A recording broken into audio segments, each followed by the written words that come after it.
ಈಗ 20 ಸುದ್ದಿಗಳು. ಬೆಂಗಳೂರಿನಲ್ಲಿ ಮನೆಯಲ್ಲಿ ಪೂಜೆ ಮಾಡಿ ಅಂತ ಜ್ಯೋತಿಷಿಯನ್ನ ಕಿಡ್ನಾಪ್ ಮಾಡಿ ಸುಲಿಗೆ ಮಾಡಿರುವಂತಹ ಆರೋಪ ಕೇಳಿಬಂದಿದೆ. ಮೊಹಮ್ಮದ್ ತಾರಿಕ್ ಹುಸೇನ್ ಎಂಬ ಜ್ಯೋತಿಷಿಯನ್ನ ಅಪಹರಿಸಿ ತುಮಕೂರು ಹೊರವಲಯಕ್ಕೆ ಕರೆದೊಯ್ದು ಹಲ್ಲೆ ಮಾಡಿ ಹಣ ದೋಚಿದ್ದಾರೆ ಅಂತ ಪೊಲೀಸರಿಗೆ ದೂರು ನೀಡಲಾಗಿದೆ.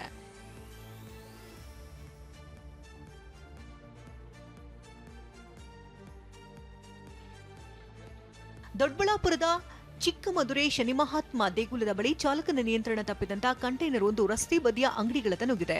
ಅಂಗಡಿಗಳು ಕ್ಲೋಸ್ ಆಗಿದ್ದ ಕಾರಣ ಅದೃಷ್ಟವಶಾತ್ ಅನಾಹುತವೊಂದು ತಪ್ಪಿದೆ.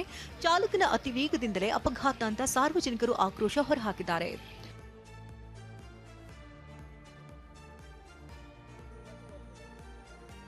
ಉಡುಪಿಯ ಬೈಂದೂರು ತಾಲೂಕಿನ ಯಡ್ನಾಳ್ ಗ್ರಾಮದಲ್ಲಿ ಸುಂಟ್ರಗಾಳಿ ಅಬ್ಬರಕ್ಕೆ 150 ಅಡಿಕೆ ಮರ ಧರೆಗುರುಳಿದೆ. ಸುಂಟ್ರಗಾಳಿಗೆ ಮರಗಳು ಮುರಿದು ಚೆಲ್ಲಾಪಿಲ್ಲಿಯಾಗಿದ್ರೆ ಗಾಳಿಯ ರಭಸಕ್ಕೆ ವಿದ್ಯುತ್ ಕಂಬಗಳು ಧರಶಾಹಿಯಾಗಿದೆ.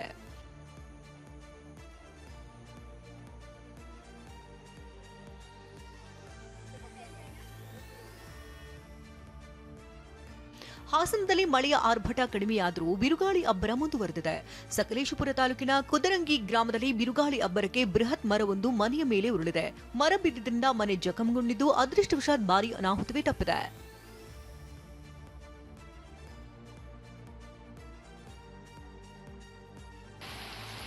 ಮಲೆನಾಡು ಪಶ್ಚಿಮ ಘಟ್ಟಗಳ ಸಾಲಿನಲ್ಲಿ ನಿರಂತರವಾಗಿ ಮಳೆ ಆರ್ಭಟ ಮುಂದುವರೆದಿದೆ. ಶೃಂಗೇರಿಗೆ ಸಂಪರ್ಕಿಸುವಂತಹ ರಾಜ್ಯ ಹೆದ್ದಾರಿಯಲ್ಲಿ ಭೂಕುಸಿತ ಸಂಭವಿಸಿದ್ದು ಜಯಪುರದಿಂದ ಶೃಂಗೇರಿ ತಾಲೂಕಿನ ಕುಂಚಿಬೈಲ್ವರೆಗೂ ಹೆದ್ದಾರಿ ಕುಸಿದು ಬೃಹತ್ ಬಂಡೆ, ಮರ, ಮಣ್ಣು ರಸ್ತೆಗೆ ಬಿದ್ದಿದೆ. ಅವೈಜ್ಞಾನಿಕ ರಸ್ತೆ ಕಾಮಗಾರಿಯಿಂದಲೇ ಮಣ್ಣು ಕುಸಿತ ಇದೆ ಎನ್ನುವಂತ ಆರೋಪ ಕೇಳಿಬಂದಿದೆ. ಬೆಳಗಾವಿ ತಾಲೂಕಿನ ಕಂಗ್ರಾಳಿ ಬಳಿ 100 ಎಕರೆ ಜಮೀನು ಮುಳುಗಿದೆ. ಮಾರ್ಕಂಡೇಯ ನದಿ ಅಬ್ಬರ ಕ್ಷಣಕ್ಕೂ ಹೆಚ್ಚಾಗ್ತಾ ಇದ್ದು ನದಿ ಅಕ್ಕಪಕ್ಕದ ಕಬ್ಬು, ಭತ್ತ, ಮೆಕ್ಕೆಜೋಳ ಸಂಪೂರ್ಣವಾಗಿ ಮುಳುಗಡೆಯಾಗಿದೆ. ರೈತರು ಕಷ್ಟಪಟ್ಟು ಬೆಳೆದಂತ ಬೆಳೆ ಕಳೆದುಕೊಳ್ಳುವಂತ ಆತಂಕದಲ್ಲಿದ್ದಾರೆ.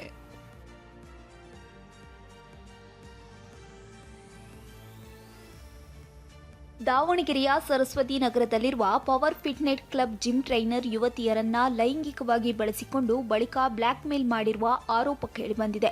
ಜಿಮ್ಗೆ ಬರುವ ನಿರ್ದಿಷ್ಟ ಕೋಮಿನ ಮಹಿಳೆಯರನ್ನೇ ಗುರಿಯಾಗಿಸಿ ಜಿಮ್ ಟ್ರೈನರ್ ಇಸ್ಮಾಯಿಲ್ ಲೈಂಗಿಕ ದೌರ್ಜನ್ಯ ಎಸಗಿದ್ದಾನೆ ಎಂದು ಹಿಂದೂ ಸಂಘಟನೆಗಳು ಆಕ್ರೋಶ ಹೊರಹಾಕಿವೆ. ಚಾಮರಾಜನಗರ ಜಿಲ್ಲೆಯ ಹನೂರು ತಾಲೂಕಿನ ಲೋಕನಹಳ್ಳಿ ಪಂಚಾಯಿತಿಯ ಕವಳೆ ಹಳ್ಳದಲ್ಲಿ ಗಿರಿಜನರು ಕಳೆದ 1 ವಾರದಿಂದ ಕುಡಿಯುವ ನೀರಿಲ್ಲದೆ ಪರದಾಡುತ್ತಿದ್ದಾರೆ.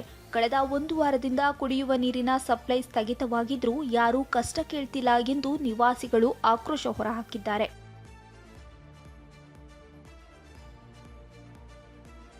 ಸರ್ಕಾರಿ ಶಾಲೆಗಳಿಗೆ ಕಳಪೆ ಗುಣಮಟ್ಟದ ಅಕ್ಕಿ, ತೊಗರಿ ಪೂರೈಕೆಯಾಗುತ್ತಿದೆ. ಕಲಬುರಗಿ ಜಿಲ್ಲೆಯ ಅಫಜಲ್ಪುರ ತಾಲೂಕಿನ ಬಹುತೇಕ ಶಾಲೆಗಳಿಗೆ ಕಳಪೆ ಗುಣಮಟ್ಟದ ಸಾಮಗ್ರಿಗಳು ಪೂರೈಕೆಯಾಗುತ್ತಿದೆ.